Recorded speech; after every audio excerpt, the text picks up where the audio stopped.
Hey, we'll wait for the audience to build here a little bit. And do me a favor when you come in, because I'm using headphones, just let me know whether or not you could hear me. Just say, DML, we can hear you. Or give me the thumbs up. The thumbs up you just do anyway. Just say, yeah, DML, we can hear you. Just so this way I know that this thing is working. I'll wait. Hey, Dennis, nice to see you. All right, you can see me, but can you hear me? I'll wait for a comment to say, yes, we could hear you. We can hear you. Thank you, Lynette. All right, so a couple things we'll go over here today. I'm not going to take a very long walk-in talk. Actually, I'm not going to walk at all, if you don't mind. I'm going to sit here on the beach. So let's find a good spot where people aren't going to bother me, or I'm not going to bother them. All right, I think this works. All right, so I'll show you some stuff, tell you some things. Oh, my goodness, getting old. All right, so anyway, we got to wait for 1,000 people. We're almost there. We'll get there. Lord knows Facebook doesn't like to give us the 1,000 people too quickly anymore. Yes, the things that happen when you're gone for a week, they add up. All right, so anyway, let me answer a couple of questions which I have received via email. Number one, we are not available on the app this morning. We are only available right here on Facebook Direct Live, although we will take the recording of this and put it on both the app and the website on DennisMichaelLynch.com. Why DML? All right, well, let me tell you why. First and foremost is because we have, this week, Harlan did anyway, invested in a whole new line of communication tools and products and softwares, you name it.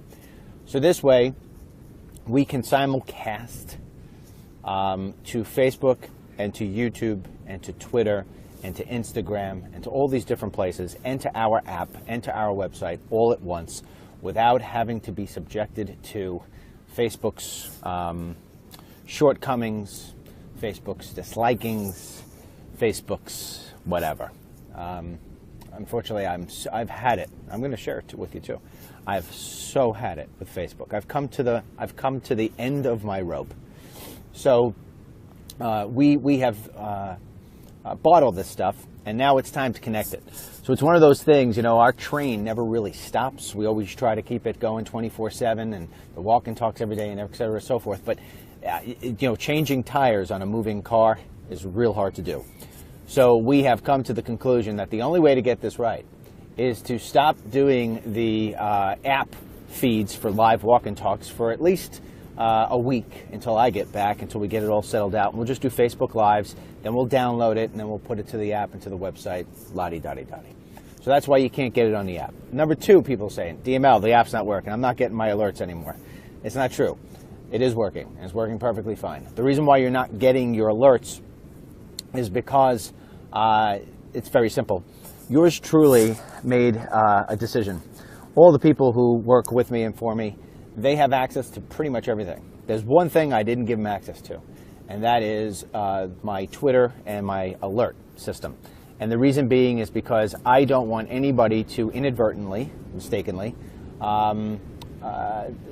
abuse the alert system that, you know, gives you the text alerts. I don't want you to be getting 20 of them in a day. What are you going to do? You're going to turn me off. So I dictate when it is that we send out an alert or not. So you could rest on one thing. Is this DML sending out an alert? It's always me. I'm the only one who will do it. If there's alerts you don't like, blame me. If there's alerts you love, give me the credit.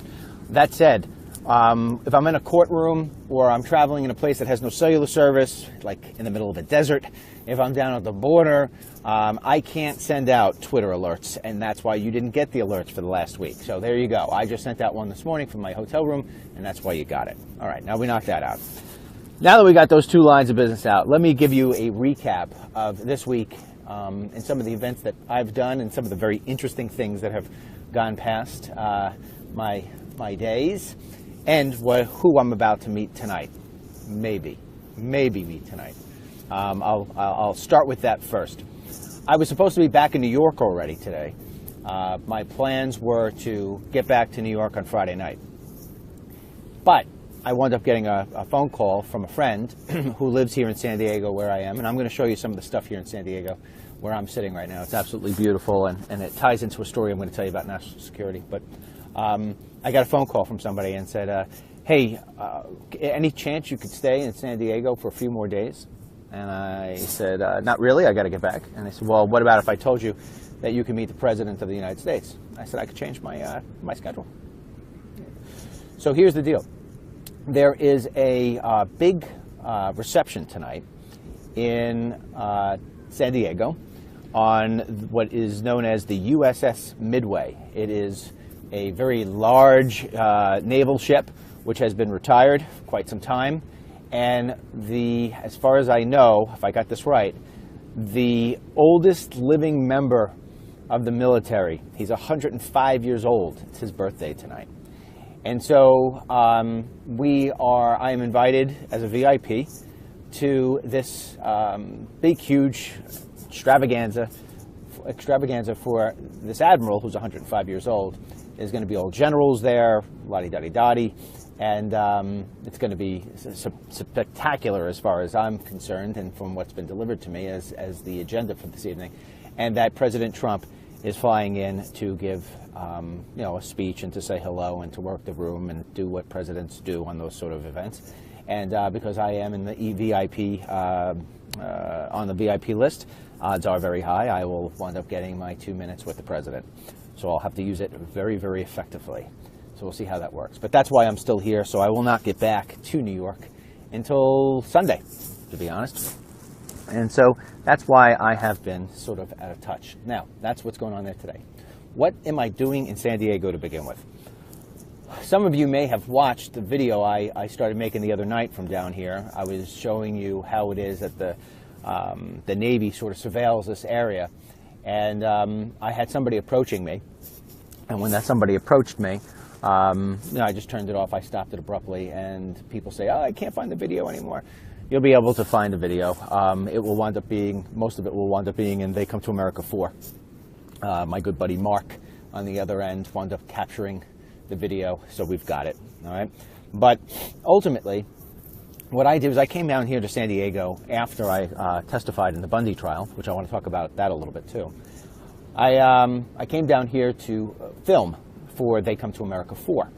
And They Come to America 4, if you've watched 1, 2, and 3, you know that I always use the cost of. So it's They Come to America, the cost of illegal immigration. They Come to America, the cost of amnesty. They Come to America, the cost of Obama's legacy. This is going to be They Come to America, the cost of refugees. At the same time is that we're covering the refugees in this film, I would be remiss if I didn't cover the one part of the border that I've never covered before, and that's the Southern California part. So I decided that, you know what, we're going to open the movie with showing how it is that, OTMs and everybody else coming through the southern border and the drug problem that we have here that President Trump is trying to clamp down on. And I wanted to give you a little taste of something that I had never given you a taste before. And as always, the southern border never lets me down. And so anyhow, we got some really good stuff here, and I'm going to show you how it is that a lot of these runners, just taking advantage of a system that really can't find its buttocks with both hands. What I have noticed, first of all, if you've never been to San Diego before, let me explain something to you. First of all, it has to be, and I've been to most of America, with the exception of like the Dakotas and up around that area. I'll get there one day, God willing. But I had never been to San Diego before. And the weather here, if the weather was like this every single day, which I am told that it is, and right now I'd say it's about 70 degrees. The fact that I have a sweatshirt on is only because I'm underneath there in my pajamas, to be honest. So the weather here is just unbelievable. The scenery here is unbelievable. And we're in a place called Coronado. Now, Coronado is just a bridge ride over. I mean, you've got San Diego. San Diego would be behind me. This is the Del Coronado Hotel. But behind this, this is like a little island, and then you cross over and it's San Diego. San Diego, if you guys remember watching the movie Top Gun with Tom Cruise, there was a naval facility called Miramar. Well, all of San Diego and most of Coronado is nothing more than just a big, huge Navy presence. I mean, it's humongous. You ever want to feel great about America. You come to Coronado and you go, just sit here on the beach, and I will show you at some point. I'll flip around. I'm scared to do it now because I'm afraid that I'll lose signal or something or another if I start screwing around with the phone. But there are naval ships here. There are fighter jets always flying overhead. There are non-stop helicopters. In fact, I'm surprised I haven't heard one yet today. I don't know what they're doing. Maybe the Navy is sleeping. But the Navy SEALs train here. I mean, just non-stop. It's not like one boat. It's not like one plane. It's non-stop. Now, in addition to that, you've also got the Border Patrol. And so what I watch here, and I'm going up and down, and I'm looking, and I'm seeing how it is that with all these assets, and I mean we've got an incredible amount of assets, why it is that we cannot stop the influx of illegal drugs, of illegal aliens, and OTMs, also known as other than Mexicans, coming in from Mexico. I mean, I just cannot understand it. I went down there, and you can just see the scouts. I mean, I've been doing this long enough to where I know how scouts operate.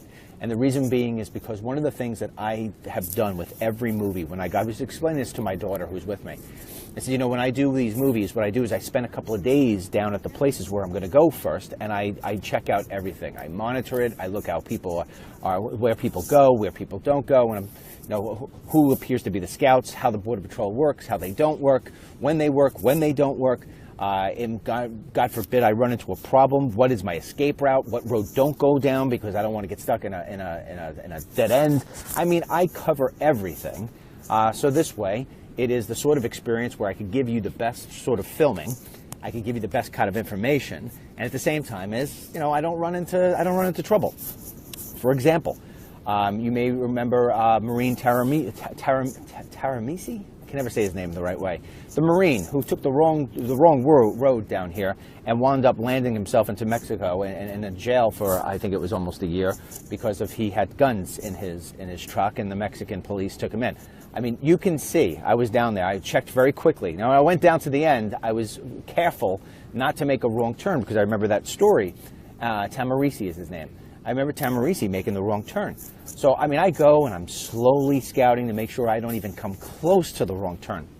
That said, I'm watching scouts from everywhere. They're on the beaches, they're in the parks, they're sitting on the roads. I mean, it is so clear what is going on that a movement of drugs or a movement of people is going to be facilitated, and we just cannot stop it.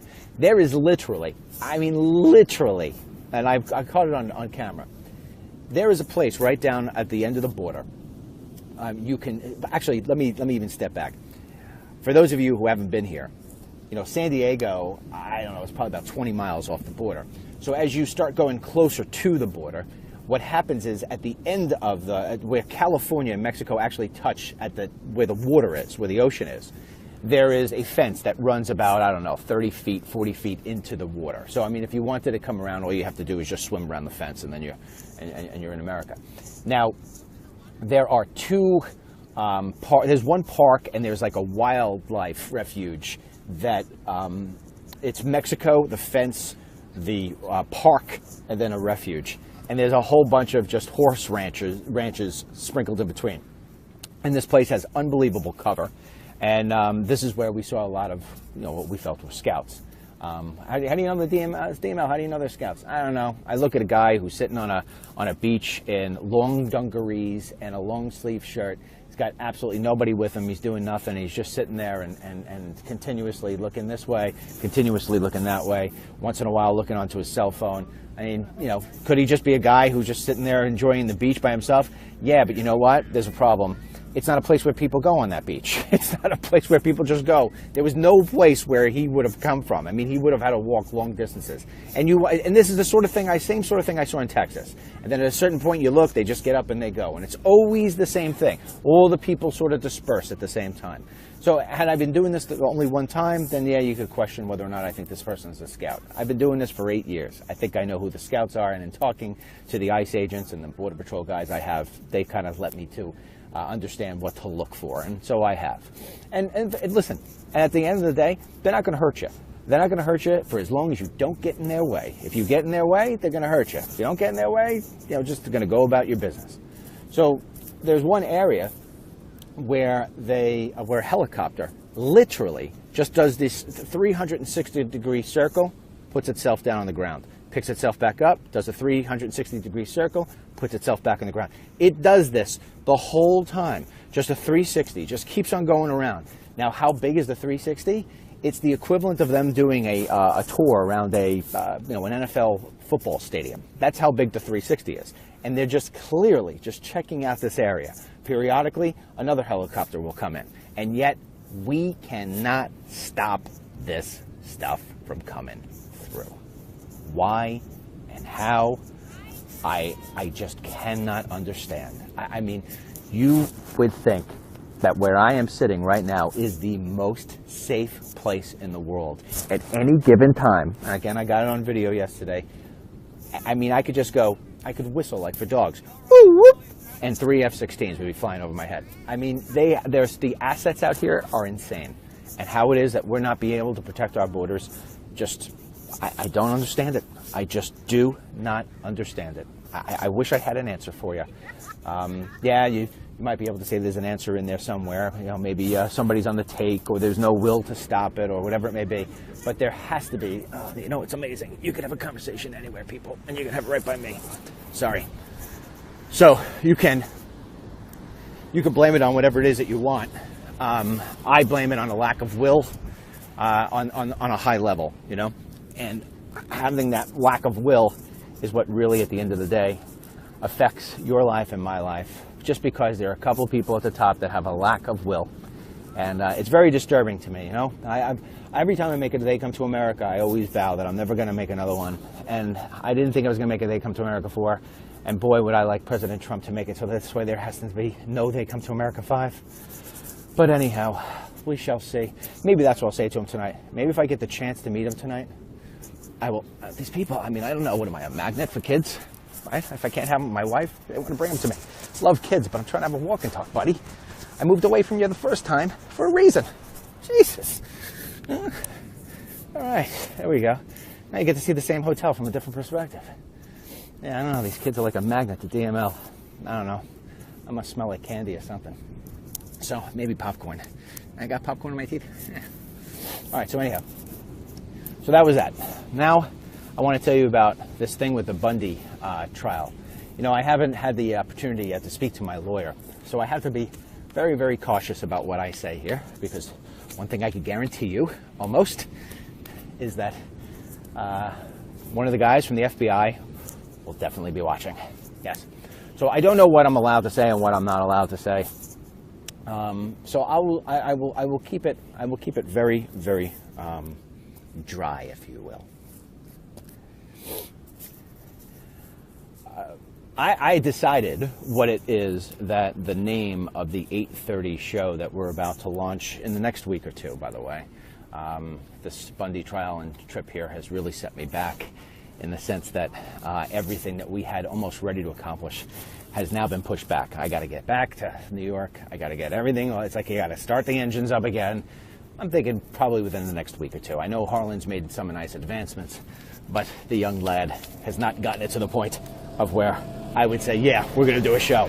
So we're going to wait a little bit. I mean, I've done this before, obviously. So probably be another week or two. Every 8:30, every night, Monday to Friday. 1 half-hour show, and then after we air it, it will be there for you forever and ever and ever in case you miss it. Now, it's going to be an amazing show. We're going to make it the best half hour that TV news gives you. That said, I'm naming it The Truth with Dennis Michael Lynch. And the reason why I'm naming it The Truth with Dennis Michael Lynch is because of all the different... my last show on Newsmax, if you remember, was called Unfiltered. And, you know, I think the truth is a bigger statement than unfiltered. Because right now we live in a country where the media is hated. And I always talk to you about the emails and the messages you send me. And they always have themes to them. But if there is one theme that continuously overshadows all other themes, it's that people just do not believe anybody anymore. They do not know what or who to believe. And there are people you like. I know there are people you like. But even the people you like, do they report to you truthfully or do they report to you biasedly? And yeah, there's bias on the left, but keep in mind, there's also bias on the right. All right? And although I never shy away from sharing with you my conservative point of view, I always say, no matter what the cost, I always tell you that my first allegiance is to America. I don't have an allegiance to a president or a person in Congress. I don't have an allegiance to anything other than my country. Seriously. Now you may say, I disagree with you, Dennis. No. When I stand up and I say I pledge allegiance, I don't say I pledge allegiance to my Trump. I say I pledge allegiance to my flag. And you can take out Trump and put in Pence. You could take out Pence and put in Cruz. You could take out Cruz and put in Hillary. No matter who's in that office, my allegiance is going to be to America. And so in order for America to truly be great again, in order for America to have informed citizens, they have to have access to the truth. Now, does that make my opinions truthful? Well, yeah, sure, my opinion is the truth because, there's no such thing as a fake opinion. But we give you stories and we give you information based on the truth, first and foremost. And then I will give my opinion about that if I have to.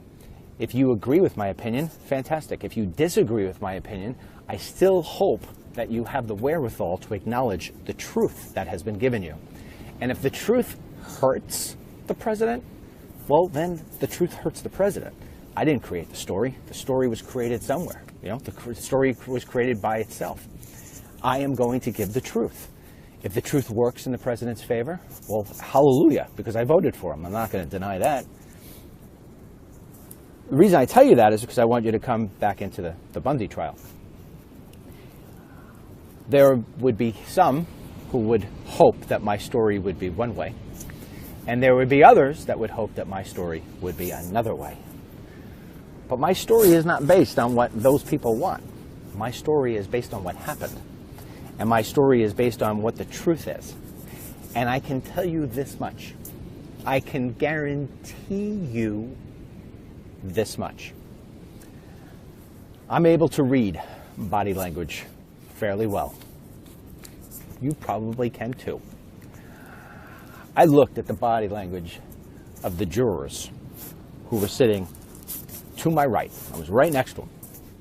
I watched the reaction of what it is that they did and how their bodies shifted when they saw certain videos. I saw how they shifted and how they looked at me when I said some other things. And I can tell you right now unequivocally, they knew that I was telling the truth. They knew I was telling the truth. And so if the truth comes out, then the jury, I'm sure, will find a way to make sure that the truth prevails. How's that for a way of saying something without saying anything? Oh, that's like a bumper sticker. All right, last thing I want to talk about, because I can't intelligently talk about anything else right now that's going on because I have been so disconnected from most of the news, is I want to talk about one thing that I have been able to sort of tie into, and this is this Paul Ryan, this whole Obamacare 2.0. All right? Now, you know your buddy DML never steers you wrong, and I usually get this stuff right. I have said what you've pretty much known for a long time. Paul Ryan wants to see President Trump fail. He wants to see him fail. There is absolutely zero doubt in my mind that he doesn't want President Trump to fail. He wants him to fail for many different reasons. Paul Ryan, in my opinion, is a snake oil salesman. And as a snake oil salesman, his job is to sell you snake oil. He'll smile, he'll come up with certain phrases, he'll avoid certain things, he'll push forward other things. He is a snake oil salesman who understands Washington, D.C. as well as anybody, including Senator McCain, right? He is a younger Senator McCain without the military experience. That's really what it comes down to. The one thing about Obamacare, and again, I haven't had a chance to dive deep into this, so if I say something that isn't completely accurate, I reserve my right to say I don't have all the information maybe that other people do, or that I usually would have. But here's what I do think I know at this point. And I'm speaking to you right now as a person who has to buy his own health insurance. When Obamacare was first introduced, Obama and all his cronies, they made sure that things were tied into those health care policies that were totally unnecessary for most people. And so a guy like me who's completely sane, I got to make sure that I have mental health coverage in my policy. My wife, who due to the doctors doing their little deal, she can't have babies anymore, but yet she still has to get insurance to cover for maternity leave. What else is there? I mean, I've never done a drug in my life. I literally have never even taken a toke of weed. Not one. I can't tell you what it tastes like. I can only tell you what it smells like. I have not touched a drug, and yet I've got to have substance abuse coverage. It makes absolutely no sense. And so, as far as I remember, there were 12 categories that the government said if your program does not cover these 12 things, we're not going to put it out to the exchanges for them to be able to to bid on, to put in for people to get. And so therefore, these premiums were out of this world. They were out of this world. And then the deductibles, out of this world. I mean, it was insanity. And so when I turn around or somebody else turns around and says, listen, I'm of pretty good health, I just want to have some kind of insurance that covers me for, catastrophe. Give me the catastrophic policy, And then what they come back and say is, oh no, you can only get that if you're less than 30 years old. This is why this thing, for the most part, forget about all the other different stuff on how it gets paid for, right? This is why this thing was so heavy. It was so top heavy. And people are like, wait, I don't want this. Why do I need to grab something I don't want? And if I don't want it, I got to be taxed. Okay. At the base of what Paul Ryan is trying to present is a healthcare program that still takes those things and keeps them in there. It keeps them in there. And so this is why this is Obama 2.0, Obamacare 2.0. The other thing is that illegal aliens will be able to get this stuff. From what I have read, and I haven't done my usual, I have to check it with 3 different sources, but from what I have read so far, in one place that usually gives the truth. Let me see, if these F-14s, if they are, I'll point it towards the sky. I'll check out some of these planes coming by. Hold on, put it on a pause. Let's see. I don't know if they're F-16s. Hold on, we'll change. Let's see if you could see them. I don't know. I can't see with the glare. Oh, they're not F-16s. You know what they are? They're old model planes. I can't see. I'm trying. Oh, wait, if I go like that, maybe I can see. Where are they? DML, you're failing us. I know. I don't know if you can see them or not. Well, if you can, you can. If you can't, you can't. At least you can see the rocks. Yeah. Cool old planes. I thought they were fighter jets. So anyway, go back to the stuff. So this stuff is still in there. And in addition to that, the illegals will be able to get insurance because there is nothing in this new Obamacare 2.0 that prevents illegals from using fraudulent licenses or fraudulent ID. There are no prerequisites in place, from what I understand in this new bill, that says you have to prove that you're a legal citizen. And so, President Trump's got the world against him. This one I will give him. This one, how much I bitch about his stupid tweets, but that could come. And I'm not giving it an excuse, but it could come from just a level of frustration. Yeah, there's ego tied in there, but it just could be also from a level of frustration because the guy goes into office and he says, I'm gonna change the world. I'm gonna change America back. I'm gonna fundamentally undo the fundamental transformation. I'm gonna make sure that we get back to the rule of law. I'm gonna make America great again. He's all pumped up. He's got an opportunity to do something amazing. And yeah, there's a little bit of ego, but yeah, there's the accomplishment factor. Who doesn't like to accomplish something? Who doesn't want to be known as being the guy who got it done? That's normal.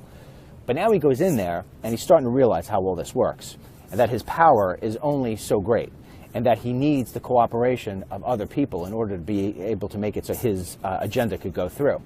And what does he get? He gets a Congress that moves as slow as a turtle.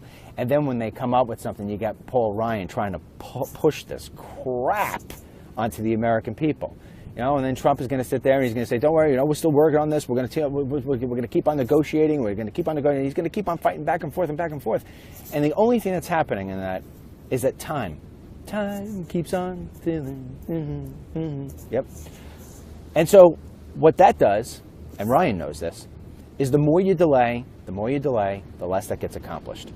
And although Trump is going to try to push, Ryan and his cronies are going to delay. And all that does is just say, oh, really? What has this guy even got done in his first 50 days? Well, you know what? He's got 2 great job reports so far to show. He's got a stock market that just seems to just keep on wanting to go higher and higher and higher and higher. He had a very, very, very strong meeting with Israel after Israel feeling like for 8 years that they had no more friend in the USA.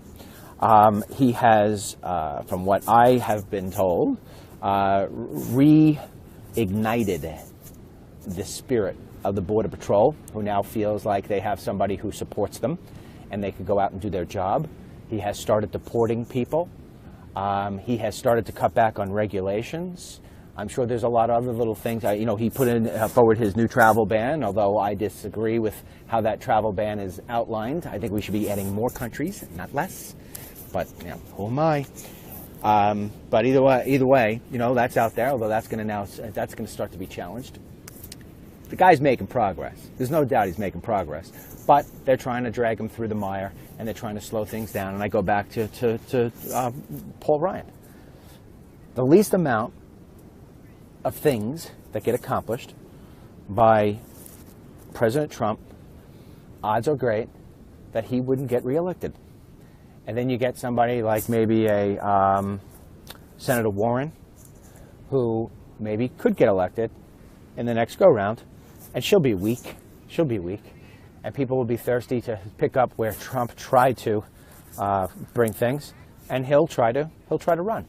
Or somebody else within his establishment circle will try to run. He'll have close ties, and he'll still remain one of the most powerful people in the country, which means he's one of the most powerful people in the world. That's what Paul Ryan wants.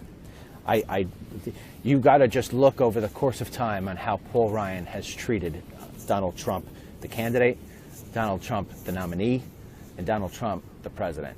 And you can just see, if you know how to look in for the cracks, you can see the cracks. And this guy is full of the stuff that comes out of your buttocks. That's really what it comes down to. So when I look at this Obamacare 2.0, I'm very disappointed, because as a person who has to pay out of pocket, I just sit here and say, wait a second. The way to lower these prices for us is to make it so this way it's a menu. Let me sort of pick out what I want, what I don't want, what I need and what I don't need. Let me check the box that my wife can no longer have babies. Let me check the box that says that I've never been hospitalized for mental health. Let me check the box that says that you can put me to anything you want to, but I've never tried out any sort of drug whatsoever. There's no dependency problems here. Same thing with my wife. Let me check those boxes so this way I don't have to pay for those things, and thus my costs will go down. Why won't you let me do that?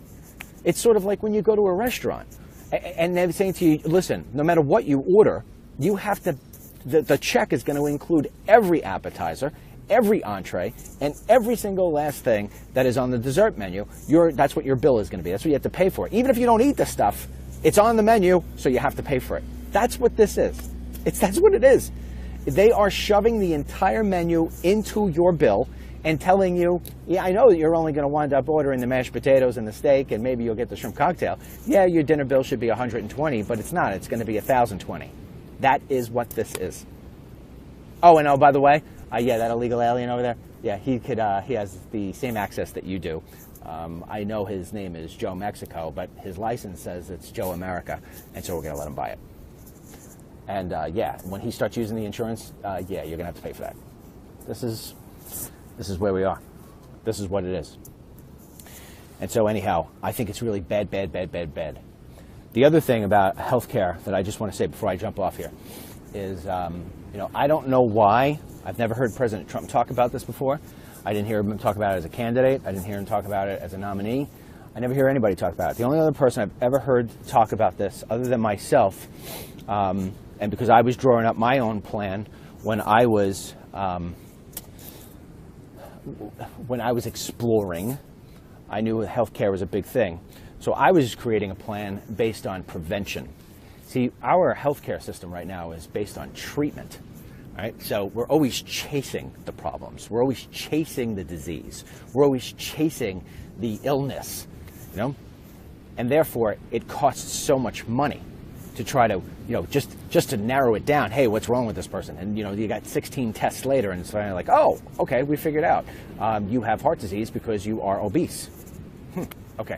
Well, I've always been of the mindset that if we do the prevention, if we put money into preventing these diseases, if we put money into preventing these illnesses, that we would all spend less money because less people would get sick.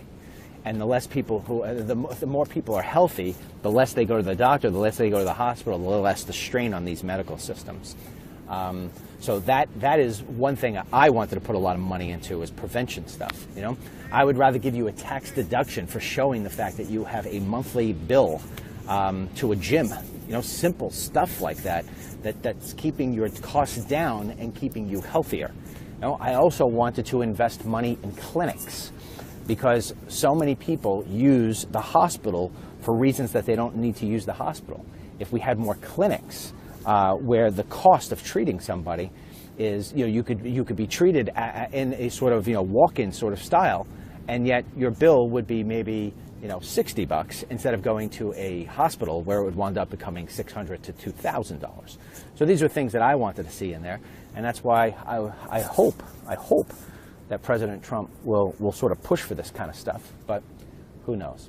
Anyway, I'm going to give you a little look around here before I dump off, because my daughter's waiting for me. We're actually going to go for, I vowed to start exercising again today. Because I'm so heavy. Anyway, this is the Hotel Coronado. If you could ever stay here, do. But you'll probably have to sell one of your children in order to afford it. It was the only place I was able to get a room. And we're checking out today to go to a much lower priced place because something opened up. But over here, we've got these beautiful mountains in the background. And down the ways, all the way at the end of this beach, in fact, I don't know if you could see it or not. I can't see the camera because of the sun. But at the end, that's the big, huge naval base. So cool. And then over my shoulder here, if you could go all the way down at the very, very, very, very tip, that would be Mexico. And, of course, these are the people on the beach. Cool rock stuff over here. And I'm going to show you, I'll try to get you over to this place here. You can see the ship. It's sort of moved since I started the walk and talk, so I don't know if you could see it or not. But if you look right over my shoulder, I can't see, but there is a big ship, naval ship out there over the rocks, which is pretty cool. And then, let me see, what else can I show you? There's an amazing sandcastle over here, but I don't know. How much do you really need to see? All right, and then there's, of course, people, Americans. I tell you what, I haven't been listening to your comments here in a while. I haven't been reading them, so I'll read a couple before I take off, and then we'll do it. Morning, DML. Welcome to my state. I find people in Mexico and OTM use our emergency rooms. Yes, I would love to see proof of prevention with insurance too. Good. See, you like my plans. Maybe one day you'll vote for me. Did you find the ghost? Love the elevator and operator. I don't know what the ghost is. My Medicare gives me a free gym membership. Oh, good. On the healthcare front, if you are married and you are lower middle class, stuff comes in so fast. Have a great day, DML. That's true about Hotel Del. It's beautiful, but as local. All right, I agree, Dennis, and preventive medicine. Ha, see, people agree with me. I'm a healthcare provider, and the problem is people don't comply with the preventiveness. Yeah, probably right. Here I am talking about preventiveness, and yesterday I had a glazed donut. All right, enjoy your father-daughter time. Listen, father-daughter time. It's funny. I don't know if you guys saw it or not. If you didn't see it last night, my daughter was screaming at me that I posted it.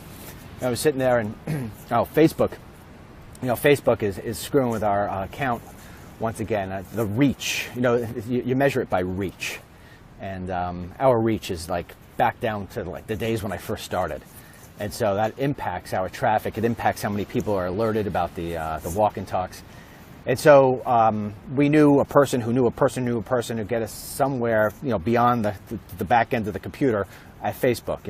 Actually making phone calls. We reached out. I mean, I don't understand how these people stay in business. The level of rudeness, the level of just, I don't give a damn. I mean, I literally told these people that I could possibly spend with them $250,000 this year trying to advertise and promote our new live broadcast network. And that what we have seen after an enormous amount of research is that our walk and talk our live broadcasts are the most popular, most watched news broadcasts on a daily basis. So yeah, if Trump does a rally, I'm not going to pull in the numbers he pulls in. But if you look at any of these other people who do every single day, and you could name any single one of them, and they're all good people, I'm sure, and I'm sure they're entertaining. But by and large, we always draw more people than anybody else. And I explained that if we have put so much money into our live broadcast abilities, we will put in $250,000 to push the live. Facebook is paying other people to do lives. We said we'll pay them. Let us pay you. That's what we want to do. But we need help. We need to be assigned a rep, because I am the only guy with a significant crowd with any name recognition who doesn't have a sales rep at Facebook. Yeah, I know people in this business, which I talk to on a weekly, monthly basis, that will point blank say, oh yeah, I had a problem with that, I called my rep. You got a rep? I don't have a rep. When I have a problem, I have to hit the submit button. I give an excuse of what's going on, and I get back a computer replied, well, thank you for contacting Facebook. We will look into this, but because of the high volume, I'm like, wait a second. I'm spending all this money. And listen, it wasn't all in the come. We spend an incredible, last month, in the last 30 days, I think I've spent $7,500 with Facebook. $7,500. And yet, they're continuing. We see it. We have the numbers in the back. They continue to lower our reach, so we get less amount of people. And I just can't. And we got this person through our contact, and we still got treated like crap. So anyway, I don't remember why I was telling that story. Kind of lost my train of thought. It happens.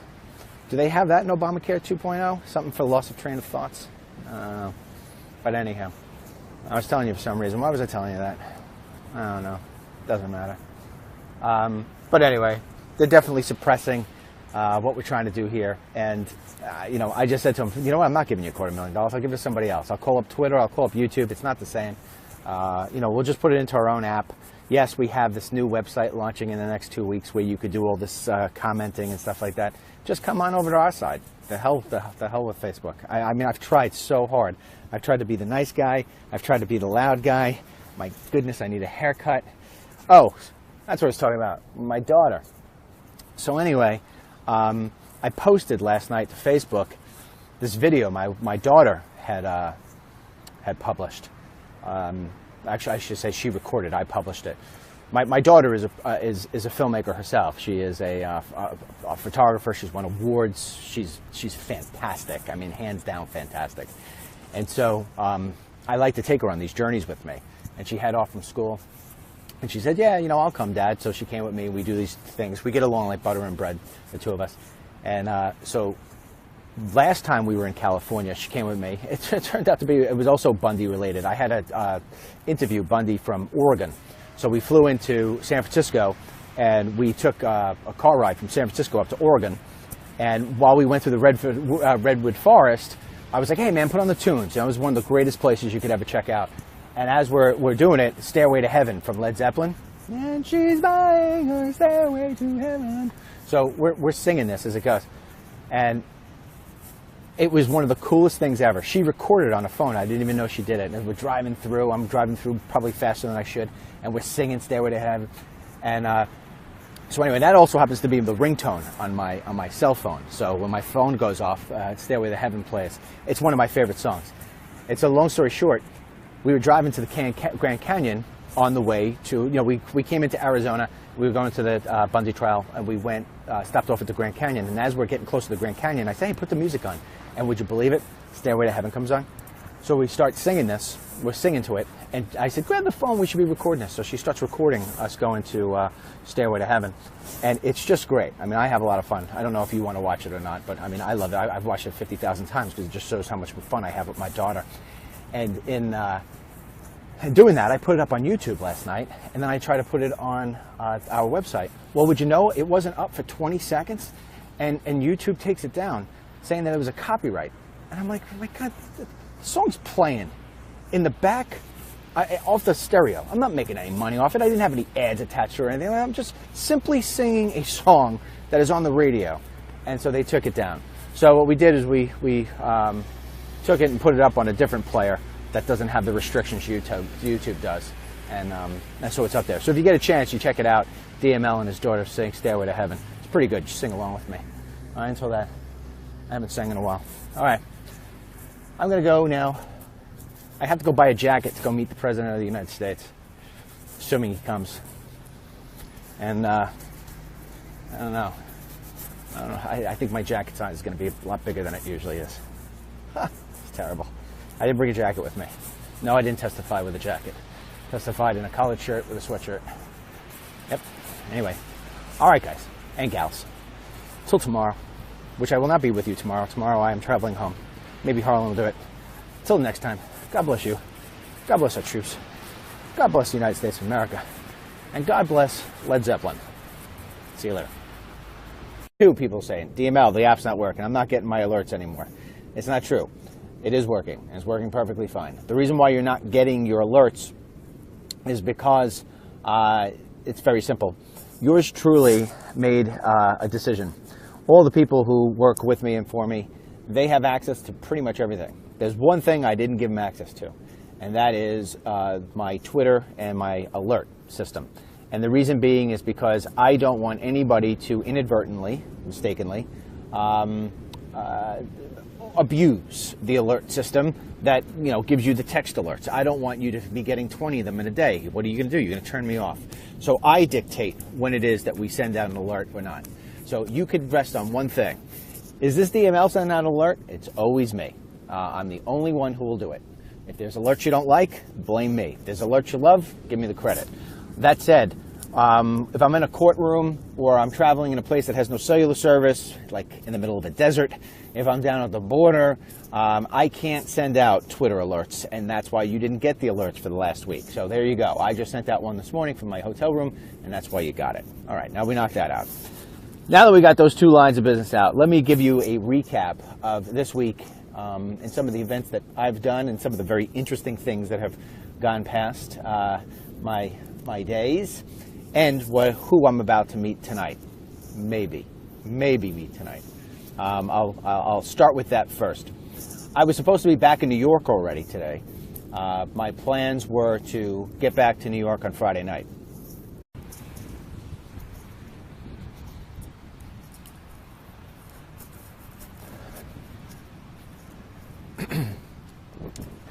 Hey, we'll wait for the audience to build here a little bit.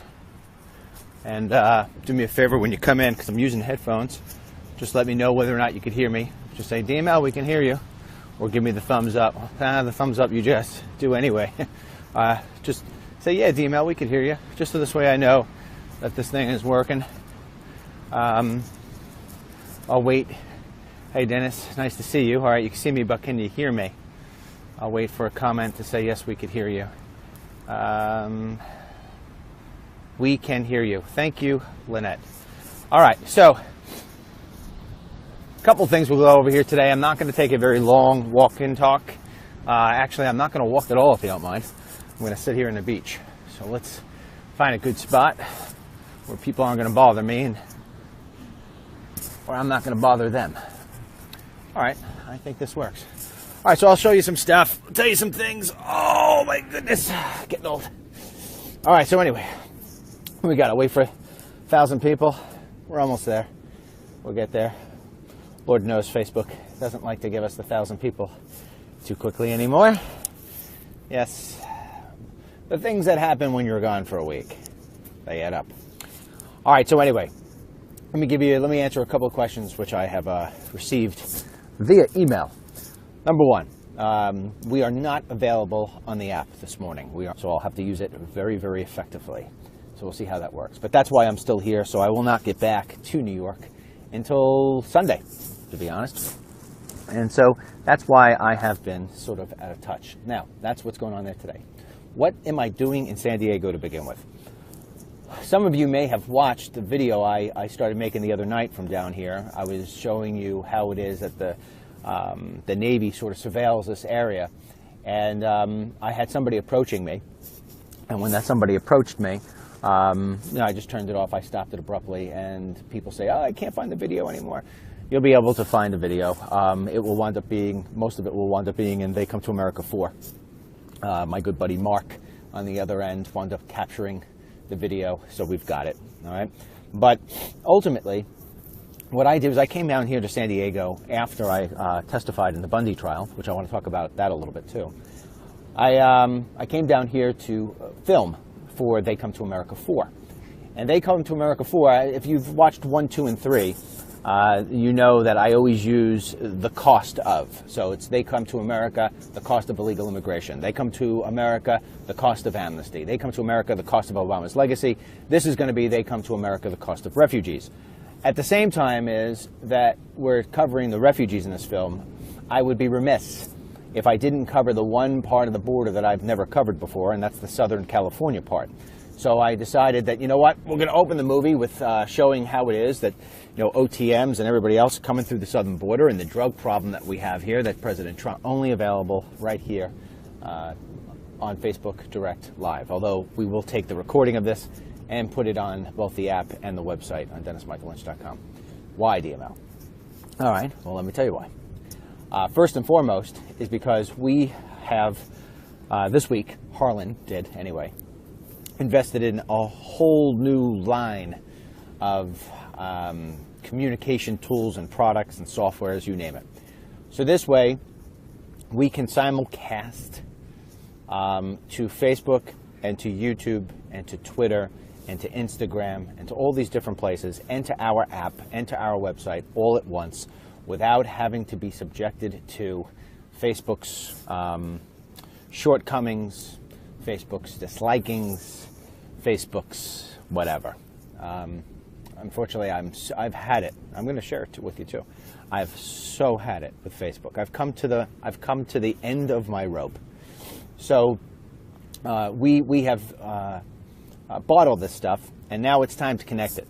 So it's one of those things. Our train never really stops. We always try to keep it going 24/7, and the walk and talks every day, and et cetera, so forth. But changing tires on a moving car is real hard to do.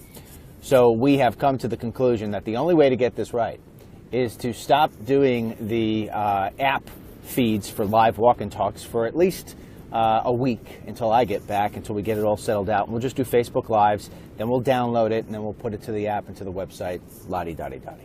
So that's why you can't get it on the app. Number two, but I wound up getting a phone call from a friend who lives here in San Diego where I am, and I'm going to show you some of the stuff here in San Diego where I'm sitting right now. It's absolutely beautiful, and it ties into a story I'm going to tell you about national security. But I got a phone call from somebody and said, hey, any chance you could stay in San Diego for a few more days? And I said, not really, I got to get back. And they said, well, what about if I told you that you can meet the President of the United States? I said, I could change my schedule. So here's the deal.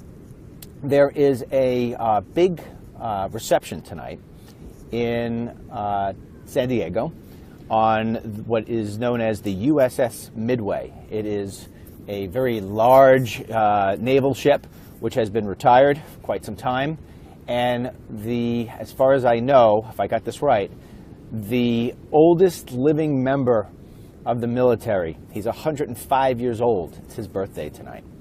And so I am invited as a VIP to this big, huge extravaganza for this admiral who's 105 years old. There's going to be all generals there, la-di-da-di-da-di, and it's going to be spectacular as far as I'm concerned and from what's been delivered to me as the agenda for this evening. And that President Trump is flying in to give a speech and to say hello and to work the room and do what presidents do on those sort of events. And because I am in the VIP, on the VIP list, odds are very high I will wind up getting my 2 minutes with the president.